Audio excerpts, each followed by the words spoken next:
I'm going to go way out. You're never going to guess who I'm going to say right now. Bowmore? Crown Royal. No, I never would have guessed that. In the Super Social Club, I'm Jeremy. This is Whiskey in the Six, I'm Rob. Welcome to the Whisky Rant Podcast. It's a little crusty, It's frustrating. and it's going to be a little bit of a rant. I don't understand it. I don't know why. Some sort of injustice. Anyway, end rant. Hello and welcome back to the Whisky Rant Podcast. I'm Jeremy. I'm Rob. And tonight we are treating ourselves yet again. I mean, we just keep doing it, but why not? Springbank, 28-year-old, the newest of the Springbank Society releases. Can fit your whole hand. You can almost conceal this. You can maybe this, if you were at a sporting event, you could probably you're pretend right. like this is like a Coke or something. You could slip that in past security. 100%. 200 milliliter bottle. That's kind of the topic of tonight's show. The new normal. I hate that term. That's the one thing that I hated. Everything is like the new normal now. Yeah. This seems like it's we're trending that way. There's lots of examples of bottles doing little releases for make sure there's enough for everyone kind of thing. I think. So I think they're onto something, and I know you're probably gonna hate me for saying this, and maybe a lot of people will. But how many times has there been bottles that we missed out on that we just wanted to try? Mm-hmm. We just wanted to try it. Yeah. We didn't want to collect it. We didn't want to stash it. We didn't want to whatever. Yeah. We just wanted to taste it. Yeah. And we couldn't because people snatched it up, put it in their locker. Mm-hmm. You never saw a review on it. You never heard about it. You don't know what it tastes like. It could be piss for all we know, and no one will ever know. It's thousands of dollars. Here's Springbank Society Release 28, and there's 2,966 bottles. Right. Of a 28-year-old. Mm-hmm. I think fairly priced at around like $200 and something. What was it? What did we pay? $230? $230 Canadian. Got them from KWM because we're Society members. 200 ml bottle. Yeah. Andrew did an excellent job, as he always does, of making sure everybody gets at least one if they want it. Yeah. And then whatever, right? I didn't hear of anybody that was a Society member that didn't get a chance at this. Mm-hmm. You know what I mean? Yeah. And lots of Society members that have missed out on previous releases. I mean, the hot take, I guess, is that, it's good and it's bad. Yeah. I think at the same time. Yeah, absolutely. Yeah. Right? It's scary because it's like, damn, now we used to pay for something like this. And this is not a trick of the camera here. This is just a very significant difference in size. Yeah. Yeah, 100%. I don't mind if they went to a 200 ml bottle, especially for this. Being Right. 28 years old, you're not going to have too much of it. Right. You get almost 3,000 of these little 200 mls to share around. This covers, the North American Society member market or something? We don't really know how many members there are. Right, I have no idea. That's a good question. I wonder if they actually have that documented somewhere. Yeah, I'm sure I wonder if this covered North America. Maybe. As far as all the members are here concerned. We don't really know, because it's kind of region specific of what you get for Society bottlings, right? Well, we know it was in Scotland because a friend of ours actually sourced his from Scotland. Okay. Right, so global, maybe? I don't know. I don't know for sure, but I'm guessing Scotland and then at least North America. I'm guessing that the Springbank Society has more than 2,900 members. That's also a good point. I would think, right? You would think so. Perhaps. Maybe they don't. Well,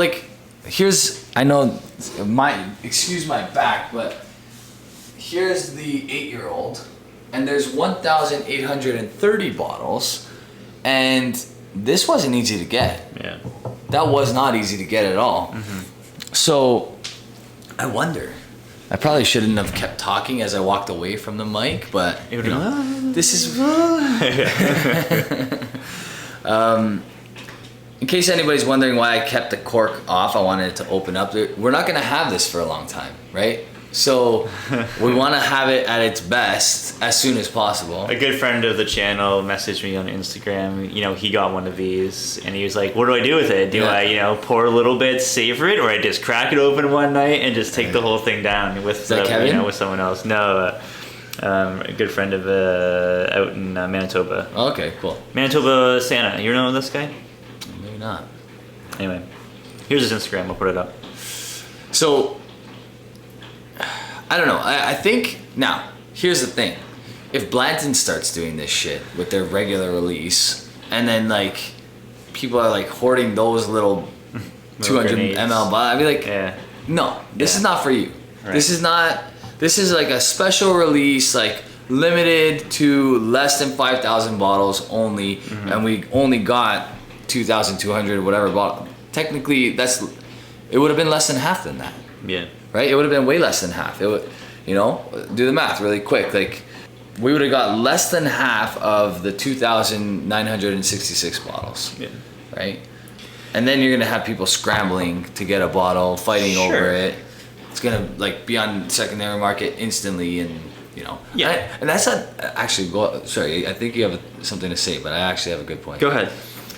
The secondary market is pretty much squashed on this bottle, I think, because have you ever seen a 200 ml bottle go for astronomical prices over No. retail? I think that's a good thing.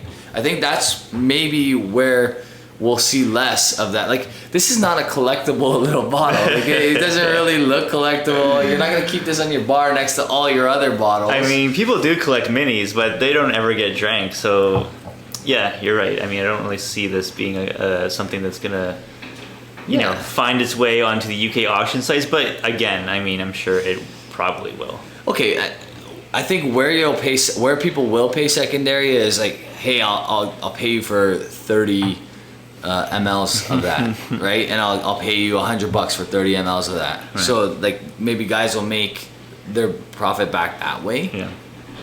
But is it worth it? Like, it depends on how good it is. Yeah, I mean, we see examples of distilleries and bottlers going to smaller bottles. The newest Jack Daniel's special release, the Coy Hill, you know, they had 55 barrels that were extremely high proof, like all hazmat stuff. Yeah. They released that in half-size bottles, 375 mLs. I don't mind it. I mean, if you're selling a hazmat bourbon that's, you know, over 70% ABV, you probably don't need a whole bottle of it. No, because that's true. You probably want to cut that with at least a little bit of water. Yeah, you can cut that to So- like, yeah. Right? So the 375 ml, that's okay, fine. Like, Yeah, I can stomach that. I can stomach, you know, like a hazmat BTAC bottle going for that. yeah. You know, that's something that I think could be explored. Make BTAC into smaller bottles, and then more people will get Buffalo them. Trace just cuts all their bottles in half. All the Americans watching right now that Yeah. are bourbon fans are like shutting it off, like posting on Reddit right now saying, Right. "Don't ever watch, you know, the Whiskey Rant." But How dare you? yeah, exactly. But I think it would be good because then people would actually drink it. You know what I mean? It wouldn't be as hard to get. Yeah. People will drink it. It's not as collectible. It's not as sexy to look at a smaller bottle as like. Again, why do people collect? A, to make money. B, they like the way it looks on their bar, especially if they have a bar full of sealed bottles. Yeah. Right. So you're not gonna do that with a half bottle. You're not gonna do that with a 200 ml bottle. So I think they're onto something. I don't mind it because it does get more people drinking the whiskey, and it spreads it out to, you know, people who are actually enthusiasts could maybe get the chance to actually get a bottle and try it and not, you know, Yeah. have to worry about secondary flippers who are just, you know, the worst people for whiskey enthusiasts ever. Yeah, absolutely. Like, okay, here's an example. So this is a refill sherry distilled in 1995, bottled in November 2016. It's 20 years old. This Springbank. compliments of our buddy P Boss, friend of the channel, friend of the show. So that's cask strength. That's a single cask, or maybe half of a single cask, because it's only 204 bottles, right? How many of these are just sitting on people's shelves? Like, how much harder would this bottle have been to crack, knowing it's a 28-year-old Springbank Yeah. that's gonna fetch an absurd amount of secondary dollars if it was a 700 ml bottle? Right. I think it would be a much tougher crack. We would do it, Yeah. but it would hurt. Yeah. It would hurt opening like this. I was like, Yeah, I mean, I like it. Here's the thing. right? Like we see it with other companies, like Boutique Whiskey Company. Yep. They do 500 ml bottlings. Elements of Isla, they do 500 ml bottlings. So we do see it in Scotch. I'm just thinking, like, are you paying a little more of a premium than you would if you like made it dollar per ml? You know, and $1 per milliliter, you're paying a little bit more with the smaller stuff. I think that's the only caveat. I think that it's I think you're right. issue. Yeah, that's a good point. So basically, this is 2.5. You would have to add 2.5 times. Yeah. So 230 for this, then you got 460, and then another 215.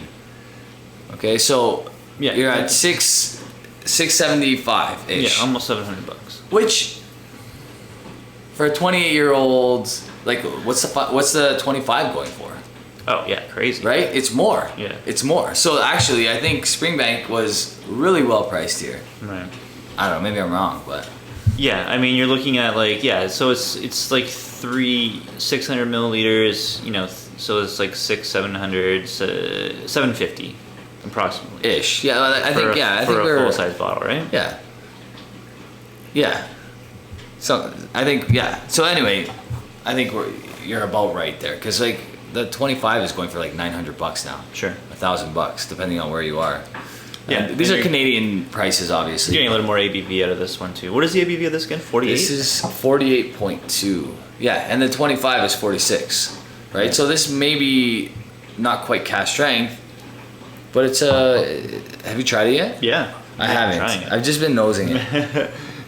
I get like a raspberry fields on the nose. it's very fruity and it's like got lots of funky elements to it. Like it's a different funk than I've experienced before with Springbank. This is way different. Although I will say, like, if someone gave this to me blind, I'd be like, "This is Springbank." Yeah. I haven't tasted it yet, but I do pick up similarities. Although this 20-year-old is so farmy compared to this, Really? like on the nose. I find this more I fruity. get lots of tropical fruit on that 20. Now, if this was the new projection for this Springbank Society release only, just the Society release bottles, would you be upset? No. I don't think so. I mean, I guess it depends, right? Because like if they're releasing something at 8 years old, like make enough for everyone. Yeah. Like yeah. you have, it's 8 years old. Yeah, right? you're like gonna this have one, several. Right? If it's 28 years old, okay, sure. Like I'm all in favor if you have like a rare, you know, you're doing like a small vatting with a couple casks, you have a single cask, Yep. you want to actually give it to the fans of your distillery, then sure, make it in smaller bottles so more people can try it. Mm-hmm. But something that's like an 8-year-old, like no, I want a full bottle. Like I want a full bottle still. Yeah, I want a full bottle too. But I mean, if it means that more people will open the bottle and drink it, then I'm all for it. Yeah. That's where I'm at with this. Like, if this means that 90% of these will be cracked as opposed to the original like 40%, Yeah. then I'm all for it. I guess like one cool thing about having a big whiskey collection is that you can make a bottle last a long time. Like you can have bottles on your shelf, you know, for half a decade that you go back to on a special occasion, something like that. You know, something like this at 200 ml, it doesn't really have the same kind of feel to it. You know, Right. like what are you gonna do? Just take this thing halfway down and then let it sit? Like You can. You can. I don't know. This is a under the shelf. Like, you don't put this out. The people that get to try this are very few and far between, because really, let's be honest, like, if it's incredible, this is your last chance at that bottle. Yeah. Like, you get 200 mLs. It doesn't spread very far, you know? Yeah, I mean, I'm almost just about cracking it and taking it down in one go, you know? Yeah, honestly, that's not a horrible idea. My only concern is this. What if the first pour is a 90? And then if you wait 2 months, the halfway pour is like a 93. And then you wait a year, and then the last pour in this bottle is like a 98. That's a good point. You know what I mean? And like, how is this bottle opening up compared to like a full-size bottle? Is it the same like ratio, you think? Is it different? I don't know. I feel like I Right. have to leave this cork off We don't like know. all night. We've never had a 200 ml bottle of anything It's true. before. Like That's a great officially, point. really. Yeah. Yeah, I don't know. It's it is what it is, and it needs to happen, I guess. Yeah. And it is good, but at the same time, it's like. Yeah, my math was completely wrong that I did earlier because I only multiplied it by 2.5. It's actually by 3.5. 3 and a bit. 3.5, yeah. So it would be 233 times and then 115. Right. So I apologize. And you teach math to children. You know what caused me to realize what I did wrong is I visualized pouring this into a larger bottle just now as we were speaking, and I'm like, wait, Yeah. I'm only like 1/3 of the way there, like less than 1/3 of the way there. But like 200 mLs is a good amount. It's a good amount to like get to know the whiskey. It's a fair amount to right? get to know. It's yeah. okay. Of course, in an ideal world, there'd be a 700 ml bottle of this for every society member on every release. Sure. What does that sacrifice? It sacrifices maybe some quality, right? Because they would have to scour their entire 28-year-old supply to make enough bottles to appease. And then what's going to happen is not every society member is willing to buy a 28-year-old Springbank. Yeah, sure. Not everyone wants to shell out $700, $800 Right, for exactly. for a bottle. Exactly. You know, like that's a big ask. Yeah, exactly. So, yeah, I mean, I'm almost afraid to taste it. It's good. I can It's imagine. really good. Yeah, it's different, man. This is different than any Springbank I've had before. I mean, maybe it tastes like, I don't know. I want to say it tastes maybe like those 2019, 2020, 21-year-olds, but it's got like more refinement. It's more subtle. More subtle. Lots of sweetness. You do get like a little bit more viscosity on the palate than I would say from those 21s, and that's got to be due to the ABV. At 28 years old, who knows if they added a lot of water to this? They might have only brought it down like 3%. I'm getting like a fruity tea kind of note that I don't think I've ever gotten in Springbank before. Okay, so that tea note that I get on older whiskeys is very common like across Scotland. Yeah. And it's like once you hit that 28 and older mark is kind of when it starts to come through. Definitely getting that.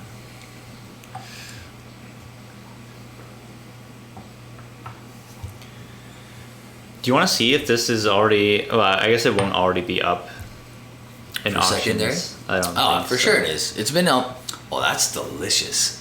I just got like, I got tropical fruit on this. I'm getting like mango. Mm-hmm. I'm getting some crazy stuff on that. Wow. And that's a first fill sherry too, right? Oh yeah, is that what it says on there? It doesn't say. Oh, it is on the fucking secondary already. What are we talking? So it looks like there's been a bunch of them sold, ranging in price. Wait, is this the same one? It's 28 years old. Yeah. Ranging in price from about 260 to 280 British pounds. Which is, I mean, again, yes, that's a lot. But if this was a 700 milliliter bottle, it would have gone like 4 times the retail price. So this is like what, a little bit more than double retail. Yeah, like who knows? Maybe in the UK they charge a little bit more for Springbank. Oh yeah. Right? Yeah, 48.2%. This is the one. Yeah. What does it say? Is it fresh sherry or is it refill sherry? It doesn't say on the actual bottle itself. Doesn't say. And it doesn't say here. Because usually all the information is right on the bottle for the standard one. They ran out of room. Clearly. Judging by the color, I would say this is probably a refill sherry. It could be refill. This one says fresh sherry. This is the 8-year-old. All the information is there. June 2012, January 2021. I feel like they would know, right? We'll put it up on the screen if we can find out later what exactly it is. This there you go. Annihilates this 20-year-old next to it. And I really like this 20-year-old next to it. I haven't tried the 20 yet. But the 28 destroys it, in my opinion. I can't believe these fuckers are already fucking selling their stuff on the secondary. I guess we shouldn't be surprised. We were just saying they weren't going to do it, and they just did it. I know. I didn't think it would be, but it's not as bad as it would have been, I don't think. Oh my goodness. This is good too, though. This 20 is really good too. The 8-year-old, 230 British pounds. 230? This was a steal when we bought it. I know. I paid secondary for a backup, and I'm not ashamed to admit it. Because it's delicious. Oh, hold on a second. Somebody's going for 340 British pounds now. Is there a way to list it by date? Because maybe like the newer ones. This was an earlier auction. Well, right off. But same bottle. Wow. So in June, they're going for 340 British pounds. In July, they're going for 260, 280. That's so like dipped. That's just basically the trend of the market right now. Yeah. Like how everything's kind of dropping. Yeah. Are we scoring this bad boy today? Oh, I don't know about that. And this is what I mean. Like, this is a neck pour, which is almost half a bottle. But it's not a fair assessment of this whiskey, which will get eons better, in my opinion, halfway through in a month or two. I think in a month or two, this will be ridiculously good. Okay. I'm just looking at the bottle performance here. It looks like it's been in auction 7 times. Has this been out for 7 months? It's been out for a while because our buddy that got it from Scotland sent that post like months ago. Okay, look at the tracking. Look at how this bottle is done. So it went into auction 7 months ago at 310 pounds. It was average selling lot. It peaked at 520. Wow. 520. That's absurd. And now it's bottomed out. So my philosophy or my theory on it being like not as collectible and all these other things, I guess that's out the window. Unless there's people that are like paying desperately to just try it. You can track this kind of up, this peak and dip in pretty much a lot of different Springbanks at auction. Now that we're talking about auction, let's look at our friend on Instagram who has purchased all of the McCallen Harmonies. All of it. All of it. We're seeing another dip on that bottle since Louis last spoke. It's dropped another 100 pounds at auction, averaging about 300 pounds now, with the peak at about over 525. 300 pounds, what's that in Canadian dollars? It's almost double, I guess. So it's still worth double than what it was going for retail in Canada. Yeah. Yeah. It just came out like what? How many months ago? Like maybe less than a year ago. Yeah. But one, it's not selling in North America for that price. No, because it was too accessible in North America at the time of release, so a lot of people have it. Not too many people are paying even that much over retail for it, I don't think. I haven't seen it in groups because people got it. Yeah. Right? So by the time you pack up your 150 cases of this stuff that this guy has, ship it to the UK, pay the hammer fee, pay whatever else, pay the insurance it's going to cost you to take it over there, you're not coming out with money. Mm-mm. It's not going to be worth your time. So you have thousands of bottles of McCallen Harmony. Hope you like it. You're loving it. Hope you like it. You're loving it. Hope you like it. Yeah, honestly, the guys like that I have no sympathy for. It doesn't matter that, you know, he spent, like, if he took out a line of credit to buy these bottles, then he's silly. Like, just silly. You know what I mean? Like, okay, maybe we're wrong. Maybe in 5 years' time, like, look at the McCallen Edition 1. That thing is like on secondary for what, 4 or 5K now? Yeah. It's absurd. So look it up and see. So if it's the long-term game that this guy's trying to play, then maybe he's brilliant. But at the end of the day, it's just that kind of stockpiling is just poor taste, in my opinion. I mean, Yeah, I mean, we don't like it because it's just, you know, it just hurts the people that want to buy whiskey to enjoy. Yeah, exactly. So McCallen Edition 1, most recent UK auction, averaged 1,800 pounds. So, you know, almost 4,000 Canadian dollars. Do you regret your sale of that item there? Well, I mean, yeah. Yeah, I mean, what are you gonna do? It's one of those things. It's like if you sold a house in 1990, I'm sure you were like, oh, man, I should have held that house and sold it now, right? Well, here's the thing, right? I still made 20 times what I paid for it. Yeah, almost exactly. 20 times what I paid for it. Yeah. So it's like, no, it wasn't a bad decision to sell it. Exactly. It's like I know guys that bought Bitcoin like really early and sold it and made like $50,000, right? Like multiple times their investment. Right. And then they could have held it. They could have held it. Of course they could have, but you're making 50 grand on an investment that you put almost nothing into. I mean, you cannot be upset about that, you know? And no. Look at Bitcoin now. Look at people that bought it at the peak and look, they've lost everything, right? Exactly. It's like it's gotten cut in half. Yeah. I mean, if you were if you were one of those really lucky people that maybe bought 100 Bitcoin, which cost you what back then? Like $50. Right. At some point. Yeah. And you just like, oh, whatever. I'll leave it for my kids. Yeah. And then like in the will, you see like you have 100 Bitcoin. You're like, what the?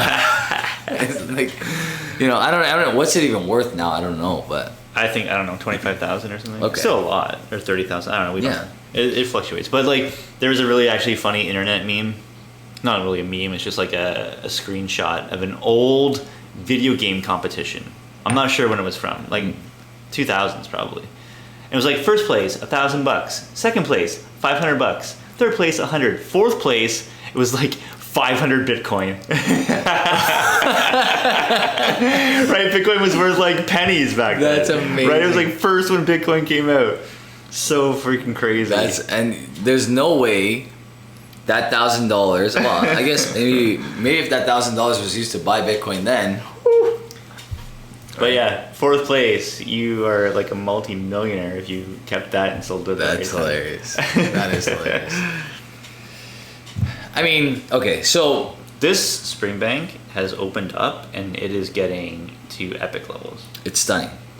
It's the fruitiness, the tropical fruit that I get out of this was unexpected, and it reminds me of the 2019 21-year-old, because it had like that lighter, like it wasn't as sherry influenced. Yeah. It had a little bit of rum influence, and it had that port influence, and it was just really sweet and fruity. That times 10 here, like it's amped up quite a bit. I really like that. And this is the thing, is like if this nose is crazy on this. If this is one of the best Springbanks of modern day in the last, let's say, 10 years released, then like aren't you happy that like multiple people got to try this? Yeah. You know what I mean? For sure. Because if it, let's say it is, let's say like for argument's sake, this is the best Springbank released in the last 10 years. If that was a 700 milliliter bottle, we would get less than 1,500 bottles of this. Less than 15. So let's say closer to 1,000 bottles. Call it 1,000 for argument's sake. 1,000 bottles of that to just Springbank Society members. How many people are opening that? Let's cut that in half. So the 500 bottles are being opened.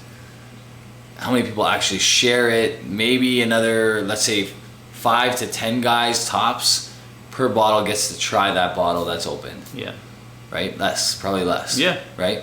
So this way I think is the best way for these kind of releases, because what if it's the best whiskey ever? You know what I mean? What if it was and only 400 people got to try that whiskey? Yeah. You know what I mean? Like, it just seems like such an injustice. You messaged me earlier and you said in 10 years we could sell our Springbank Society membership. Yeah. We could sell it now. We could probably sell it now. It's like that. It's like the big name sports teams. Like, if you have Arsenal season tickets, or if you have Toronto Maple Leafs season tickets, or Manchester United, Barcelona, Milan. Those get passed down family to generation to generation to generation, right? Just the ownership of that membership is like super valuable. Stupid valuable. Some people would probably consider it like untouchable. Yeah. Like it would cost hundreds of thousands of dollars to get that. Like, what's a society? Like, we don't know how many there are. We're talking about stadiums that house 80,000 people. I mean, and currently Springbank has paused their membership, right? They're not taking any new people because they just can't get enough bottles out there. Exactly. So hypothetically, let's say that there's 5,000 members globally. If there's only 5,000 members globally, and Springbank continues to grow at the rate that it's been growing, that membership alone is going to be worth stupid money. Yeah. It's invaluable because we're the only ones that can get this stuff. Right? It's like, and we have one each. Well, there was a couple that we did together. It was just the one. It was the SMWS, right? Membership. Yes, we split the membership. We split the membership on that. Yeah. But, I mean, this is delicious. I wonder if anyone sold their spot in the Springbank Society yet, and what did they get for it? And what would be... That's a good What's comment. it worth to you guys? In the comments down below, how much would you pay to get into the Springbank Society membership? What would it take for you to sell yours? I wouldn't. I wouldn't either. I couldn't. You cannot throw an amount of money. It would have to be stupid. Yeah. It would have to be stupid because we're young, we're healthy. Yeah. We're drinking this for a long time. I want this forever. For a long time, right? I don't know, man. What if Tristan really gets into Springbank? I'm gonna pass it down to him, right? Yeah. You know what I mean? I'm not gonna. He's gonna take over. Yeah. Yeah. Yeah. I mean, what did we pay to get into Springbank Society? $50? Was it that much? Oh, 50 pounds. 50 pounds. 50 pounds. 50 pounds. 50 pounds, right? And we got a shirt. And a little glass. A little glass. The mini glass. Yeah. Worth every single penny. 100%. Worth every single penny. Yeah. I would pay 10 times that now. What would you pay to get into Springbank Society right now? 1,000? If I can guarantee that I'm gonna get 2 releases a year or whatever, yeah, at least $1,000. I'd probably pool my money with a bunch of guys and be like, here's 5 G's. Yeah. I want that spot. Wow. It makes sense though, right? I mean, if they're putting out they've just been putting out great stuff. They're always bangers. Have you had a bad one? No. They're always bangers. This is incredible. This is probably one of the this might be my I haven't reviewed it yet. This might be my whiskey of the year. Last year it was the 10-year-old. Yeah. I didn't get a chance to review this last year. And guys watching this right now that have been in Springbank Society from the very beginning are probably you guys haven't even tried any of this stuff previously either, right? Right. Remember that 15-year-old port? Yeah. It was okay to start. It went bonkers halfway through. I still got some of that. That was phenomenal, right? And then they've had some good Hazelburn, some good long grows. Yeah, I would not sell that spot. I'm sorry, I could not. I'd buy another spot if I could. I'd buy another one from somebody willing, Let's not get too greedy here. Well, I know we have friends that would really appreciate a spot, so Yeah, I got friends, me, myself, and I. I guess we should try to mark these. Let's mark this for sure. Right? Because I know it's your first go. The single barrel? The single barrel. I have a review. If you haven't watched my review on this, it's somewhere in the archives. I reviewed it a long time ago. This was actually a bottle split, if I'm not mistaken. Or no. I think I gifted half of this bottle to my buddy Paulo. And then as a thank you, much later on, he let me finish it off. We had some the other night when we were supposed to watch the fights together. He came. UFC fights, if anybody's interested. And yeah, this is the last.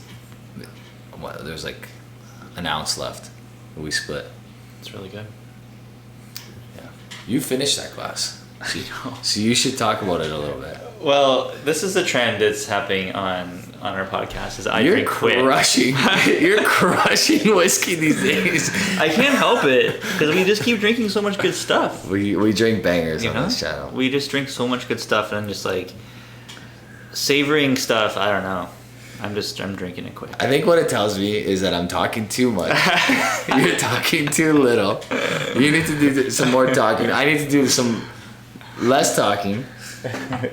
Tell us about the Springbank 28-year-old. So the Springbank 28. So this character of Springbank is something that I haven't experienced before. Like I said, I'm getting those like really sweet tea notes combined with tropical fruit, with orchard fruit. There's chocolate in there. It almost like gives me this kind of like port feel to it. Like I'm getting fruits I would get with port, like raspberries, stuff like that.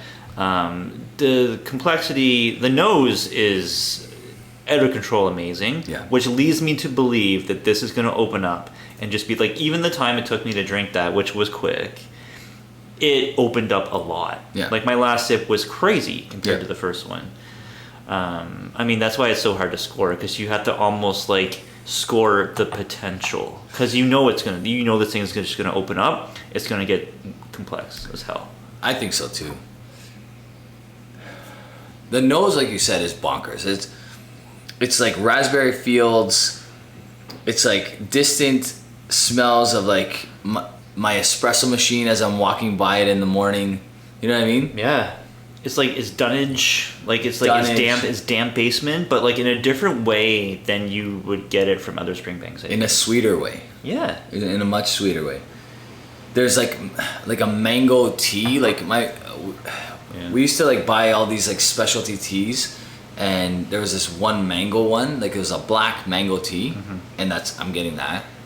Yeah. Like it reminds me, we talked about David's Tea, which is a company that started in Canada that does like really weird blends with like lots of different like fruit aspects going on with their teas. Yeah. And it's like that. Yeah, this could be a tea. This could, and you know what the craziest thing is like it doesn't drink hot in any way, shape, or form. Not. There's zero heat to this, so it literally could be a tea if warmed up. Like it could be. Imagine. David's Tea needs to get on that. Make a Springbank flavored tea. There you go. Non-alcoholic, I guess. Yeah. Imagine you heated up some Springbank 28 and served someone thinking it was tea. Oh man, that like almost fall out of their chair getting it.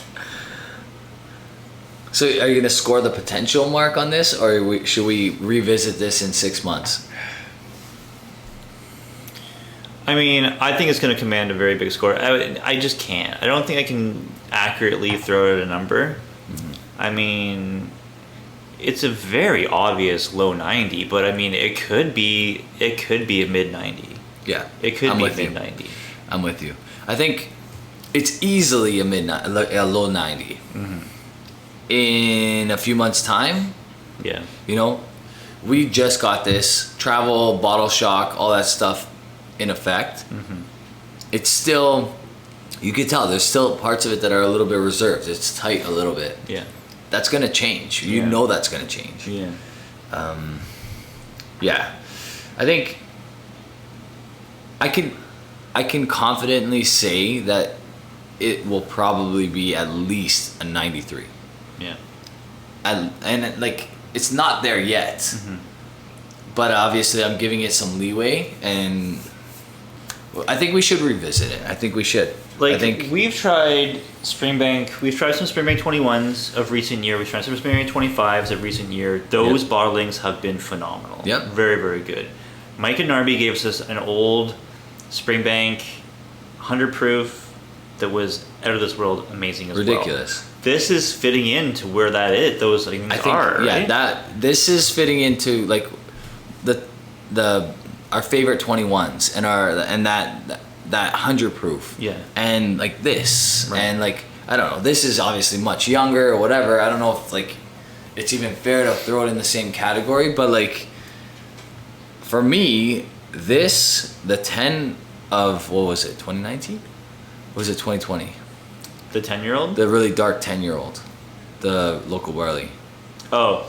Anyway, that one. 20. 20. That 10-year-old, the 2019 21-year-old, the 2019 25-year-old, the 2020 21-year-old, all ridiculous. The 2019 25-year-old was our favorite, right? Or was it 20? The 21. So you and I. No, sorry. The 25-year-old Springbank, the best year that we've tried was 2019. The 2019. Yes. Okay. Yeah. So yeah. So like that is like up there as far as like the highest I've scored a Springbank, I think. Yeah. And like this is better than that. Probably.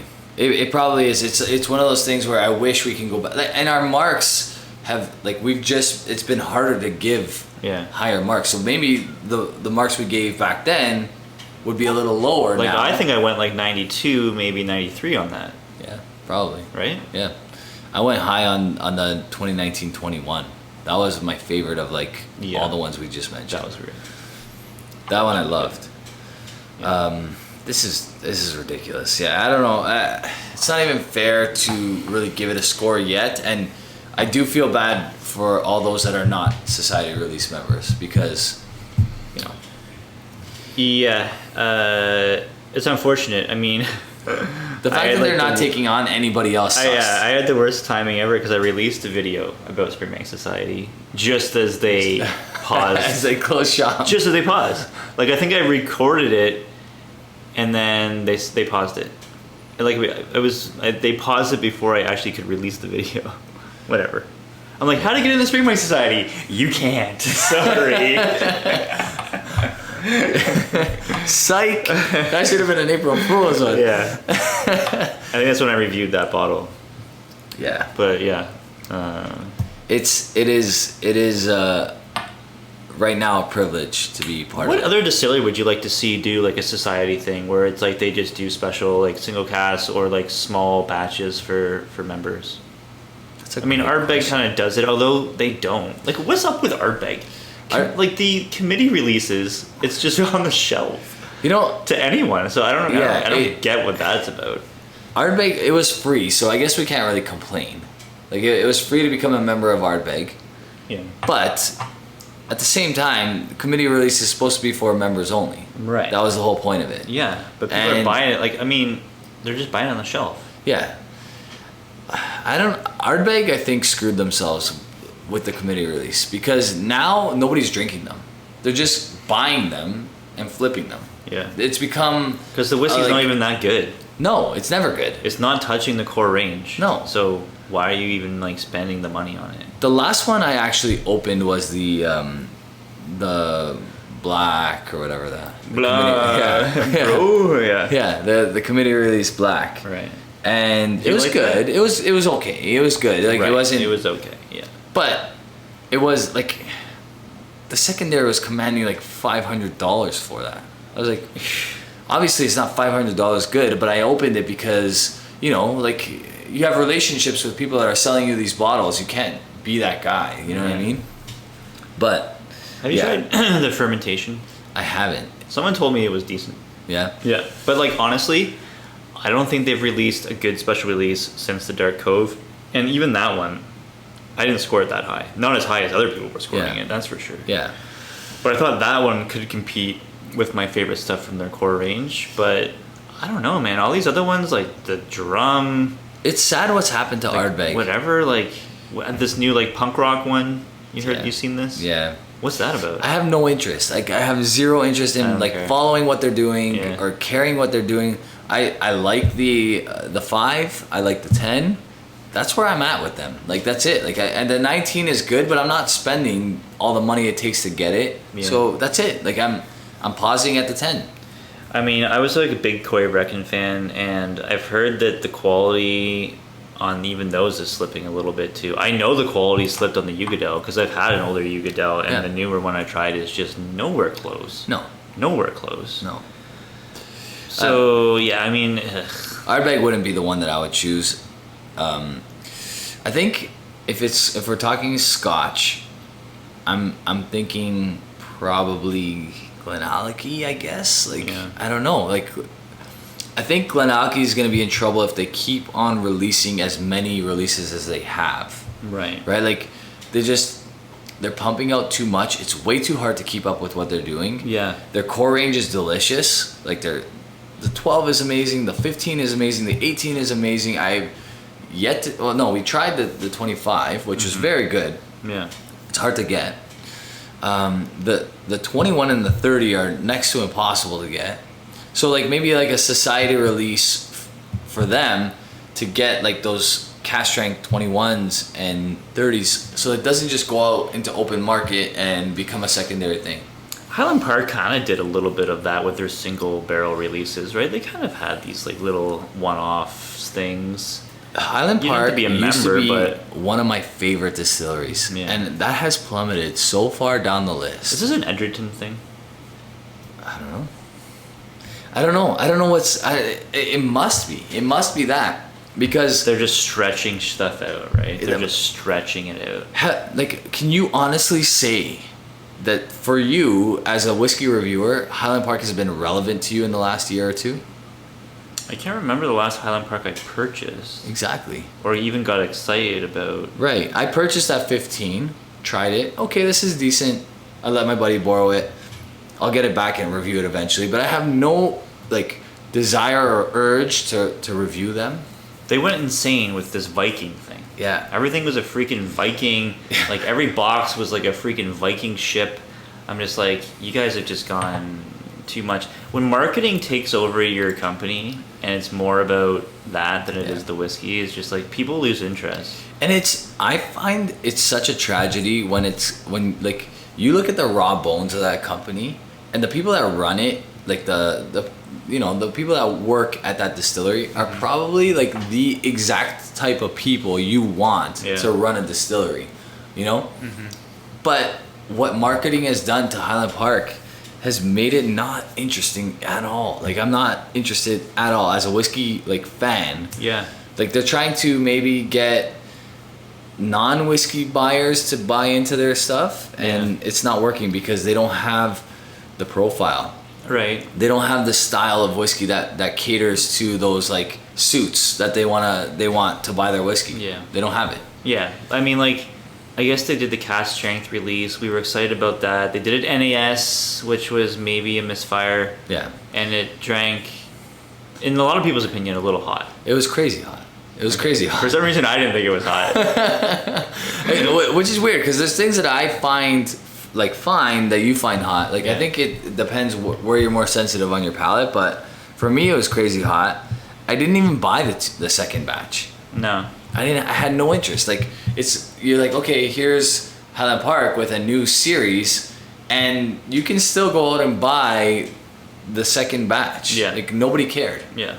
Once one came out, a lot of people collected it just in case this like blows up, but it won't. Yeah. It probably won't. McCallen could do a society thing. I guess they kind of do it. They just price people out of the market, so only some people can buy their stuff. I haven't even had a chance to actually buy one of their like single casks. Like, have you ever had a chance to buy one of their bottles? Like the exceptional cask? Yeah. No. Like, actually, sorry, I lied. I had one chance. It was a 21-year-old. They wanted $6,000 for it. $6,000 for a 21-year-old. I thought there was one of those exceptional casks. It was like an 18-year-old that was like reasonably priced, like $600 or $800 or something. That was a 12. It was a 12. It came to the LCBO. They had one case. Yeah. And it never hit the shelf. Never was released. Yeah, of course. Because the LCBO went to like a Christmas party and handed it out to their like executives, and then that was it. Done. Wait a couple months, and then you can sell this for 10 times the retail price at $600. Right. For a 12-year-old single cask. Yeah. Sorry, there's no way that liquid is better than this. Yeah. For a fraction of the price. Right. You know, so. But we digress, and whenever whenever McCallen and Highland Park are mentioned, I get heated these days. That's not good. And you used to be the biggest fan of both. I used to be a huge fan of Highland Park and a very big fan of McCallen. Yeah. And they just so disappointing. Yeah. My love affair with McCallen ended soon after I started drinking whiskey. soon after they flipped to bottling dates as opposed to vintages. That's true, right? actually. Yeah. That's pretty much bang on when Yeah. I got disinterested in that. I was buying whiskey in the U.S. I was paying $60 to $70 US for the 12-year-old, which I thought was a phenomenal. great bottle during that time. Yep. I was paying $200 US for the 18, which was expensive as hell for me at the time. But I thought that whiskey was justified in that price because it was really great. Pretty much every time I would go to the States, or a family member would go to the States, they would come back with a bottle of McCallen 18. Mm-hmm. That was the thing, right? Yeah. So I had like the 94, the 95, the 96, 97. Yep, I started buying at 95, 96, and I had a bunch of the 97s, and then that was it. That was it. And I haven't bought a McCallen 18 since then. And I never will again because I'm not paying $500+ Yeah, why is it so for much an money 18-year-old that's and it trash now. Commands secondary market price too, Which is absurd. for a bottle that you can get on the shelf. It's because there's still a big portion of people that have no idea what they're purchasing, and they think and they're buying for value, and they think that that's where the value is. Yeah. Right? They look at these little bottle performance charts, and they're like, "Oh my God, look at the trend! It's going way up. We need to buy it." Yeah. Well, we'll see where some of those bottles go. Yeah, exactly. Yeah.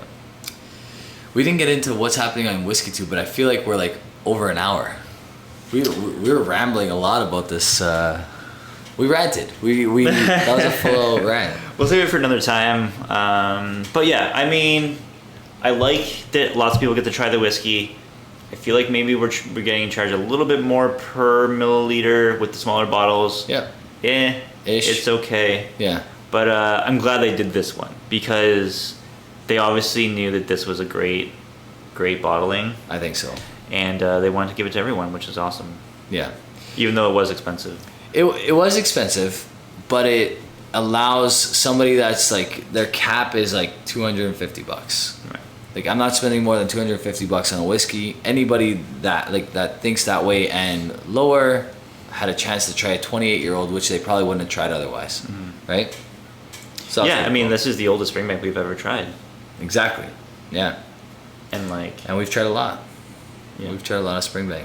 an official bottling around this age, like what's the Springbank 30 go for? I'm very curious. It's gonna be $3,000. I think it has to be. Let's just find out. I really want that bottle, but I'm not shelling out $3,000. I can't do it. There's no way. I'm not taking from my kids' university fund. What am I gonna do? So Springbank 30 newest release. It just hit the auction in July. Beautiful bottle. 2,800 British pounds. Wow. Oh my god. That's the auction price. I don't even know what it is retail. Retail, it's got to be 2,000 British pounds. No. You don't think so? Maybe less. The auction price is 2,800. Okay, so call it 1,500. No. You think less? Yeah. So you think it's gonna be $2,000? Let's do a master of malt out of that. I don't know. My feeling is it's at least $2,000 Canadian. At least. That's I think 2,500. No. What is the retail price of a Springbank 30? What is the retail price? That's what I'm thinking. That's not the retail price. How is that the retail price? Because the 25-year-old now is $1,000 Canadian. Retail. How much? It's $1,000 now. 25. We were buying it for 600. Not that long ago.